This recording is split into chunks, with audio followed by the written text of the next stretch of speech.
Hello viewers, আশা করি সকলে ভালো আছেন। আজকের এই ভিডিওতে আমি আপনাদের দেখাবো কিভাবে if name equal to main এই স্টেটমেন্টটি ব্যবহার করতে হয় এবং এই স্টেটমেন্টটি কখন কোথায় ব্যবহার করতে হয়। যখন কোনো কোড সরাসরি রান হয় শুধুমাত্র তখনই if name equal to main এর মধ্যে থাকা কোডগুলো রান হয়। কোনো মডিউল হিসেবে এই কোডকে কোথাও ইম্পোর্ট করলে এই if name equal to main অংশের কোড রান হয় না। চলুন আমরা বিষয়টি প্র্যাকটিক্যালি দেখি। আমাদের এখানে আওয়ার মডিউল ডট পাই নামে একটি ফাইল আছে এবং এই ফাইলটির মধ্যে হ্যালো নামে একটি ফাংশন তৈরি করেছি। এর মধ্যে আমরা শুধুমাত্র একটি স্টেটমেন্ট প্রিন্ট করছি যে মেথড। এর বাইরে আমরা একটি প্রিন্ট স্টেটমেন্ট লিখেছি আউটসাইড। তো আমরা যদি এই ফাইলটি এখান থেকে রান করি তাহলে আমাদের শুধুমাত্র আউটসাইড দেখাবে, কারণ আমরা এই হ্যালো ফাংশনটিকে কল করিনি।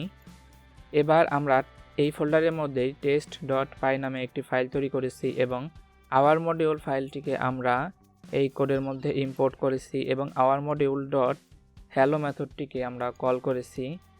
এবার আমরা যখন এই কোডটি রান করব তখন আউটপুটে আপনারা আউটসাইড এবং মেথড এই দুটি লেখাই দেখতে পাবেন, কারণ যখন আমরা কোনো ফাইলকে সরাসরি ইম্পোর্ট করব তখন ওই কোডের মধ্যে থাকা সকল কোড আমাদের এই কোডের মধ্যে চলে আসবে, যার কারণে প্রথমে আমাদের আউটসাইডের কাজটি হয়েছে, অর্থাৎ এই প্রিন্ট স্টেটমেন্টের কাজটি প্রথমে হয়েছে।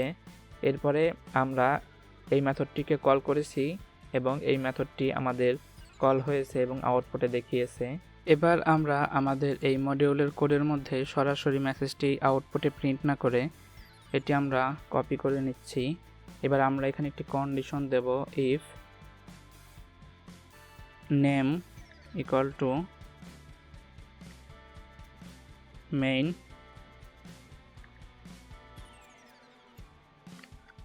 এর মধ্যে আমরা আমাদের কোডগুলো দিব। এবার আমাদের কোডটি যদি রান করি আউটপুটে দেখতে পাবেন এই মেসেজটি দেখাচ্ছে।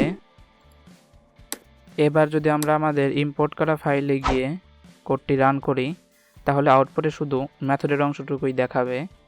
এই অংশটুকু তখনই রান হবে যখন আমাদের এই ফাইলটি সরাসরি রান করা হবে। আশা করি বিষয়টি আপনারা বুঝতে পেরেছেন। ভিডিওটি ভালো লাগলে সকলের সাথে শেয়ার করুন, লাইক, কমেন্ট, সাবস্ক্রাইব করে আমাদের সাথেই থাকুন। ধন্যবাদ।